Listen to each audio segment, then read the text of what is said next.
So in this interview, Itsuno says, "We decided to design the kind of map where players will make the decision for themselves to travel by bike or on foot in order to enjoy the journey. That's why we have this these motorcycle memes."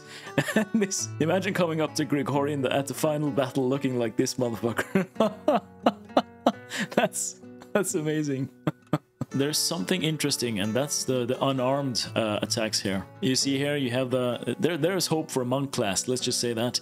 You have this uppercut here. It's basically straight out of your Street Fighter or something like that. Looks cool. And you have this this fly kick. Capcom is really keeping their cards close to their chest right now. They have showcased very little. It could be a really good thing. You guys remember in the first game it was really tricky to get a hold of a griffin. I enjoyed that they would fly away. It's a very realistic reaction for an enemy to try to escape a battle, right? Because they're really intelligent animals. And shadows in this scenery? Man, what kind of beefy rig do you need to run this?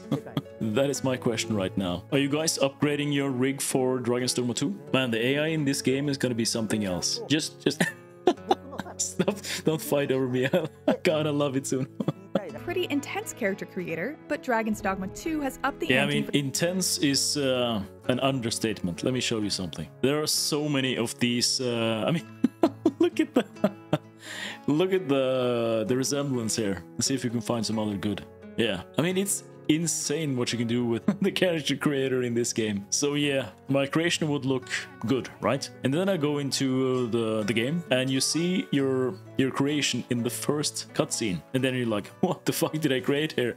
There was something wrong with the cheeks, or there was something wrong with the face shape, and then you had to do it all over again, right? But in this game, in Dragon's Dogma 2, you get to test your character out in the scenery or in different lighting, and that is a really big help to really see how your character will look in the world. So how many of you will make a furry? Just be honest. Be honest with me. I heard about many people not satisfied with the voice acting. I think it was from the first video or something. There was a lot of people complaining about the voices. When you're listening to this pawn, at least, it sounds really good. It's a high quality voice acting. My experiences beyond the rift to enrich your adventures.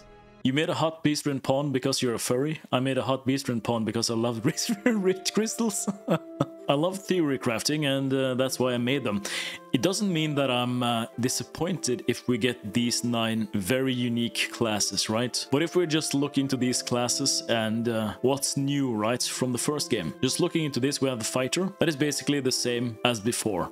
Slightly tweaked. And then you have your Strider. It's been dismantled into Archer and Thief. And I think that was a good choice. And then you have your Mage. Looks like it's also tweaked like the Fighter. Not much new there. The Warrior is of course upgraded from the first game. Just like the Fighter and Mage, it's not really something new, right? It's the same class with some modifications. And then we have the Sorcerer. And the Sorcerer class, like these other, are also just tweaked, right? Of course, we don't know a lot about the classes, but I have something I want to show you guys here. Credits to a Reddit user who made this, and I think we have GIFs here of all the skills.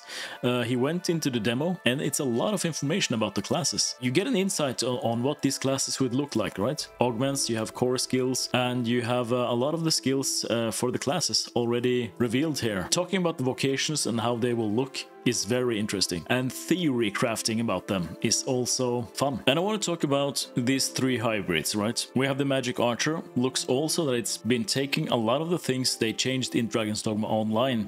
So the Magic Archer is more of a support role now. You have the Mystic Spearhand. So these 2 classes, these 2 hybrids, are the only completely new vocations we see in the sequel. I think this is the class most people are interested about right now, because you have all of these classes we've seen before, right? There's nothing really new here. That is a class I'm really looking forward to. I think that is the set piece of Dragon's Dogma 2 vocations. This is where this gets interesting, because there's a lot of people who are asking about where is the yellow and red hybrid, right? The assassin. And where is the ranger, the advanced yellow vocation? And also where is the mystic knight, right? The mystic knight is basically being replaced by the mystic spearhand. So what we see with gouging skewer, that's basically your assassin skill, right? Getting into your fighter skill set. I think I saw that in the thief here. Yeah, here we go. We get power powder charge as a thief. And I think that's very fitting for the thief class, but it also means that the assassin is no longer... The assassin is cannibalized by these other classes now. What are my thoughts on a monk vocation?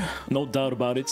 I think a monk vocation will be shown in Dragon's Dogma 2. It's something you need to unlock. These NPCs from the Batal region look like they have monk armor on them, and I have to agree. Would make sense for the monk vocation to be unlocked in the Batal region. What do you guys think? So this is also interesting because in Dragon's Dogma Online, all of the classes got some of their basic skills from the first game. In Dragon's Dogma Online, those were put into your heavy attacks. Everybody at some point used Tusk Toss on your fighter, and it's really good that they put that on your core skills instead, so you can use it readily available in combat. Dire Arrow, Keen Sight, and you see here already that you have skills from the Ranger class. There is no advanced yellow class in Dragon's Dogma 2, right? It would make no sense to make another Archer class unless that class is using only crossbows and ballistas. Saps the target's health and grants it to the caster. You have some hope for Necromancer class here. I actually haven't seen this before. I see some strange things because you see, let's just look at the fighter. A fighter gets 3 strength, but your archer gets 5 strength, and then your mage actually get as much strength as your fighter, which is very strange to me. It just explains this post here, because if that's true that your fighter and mage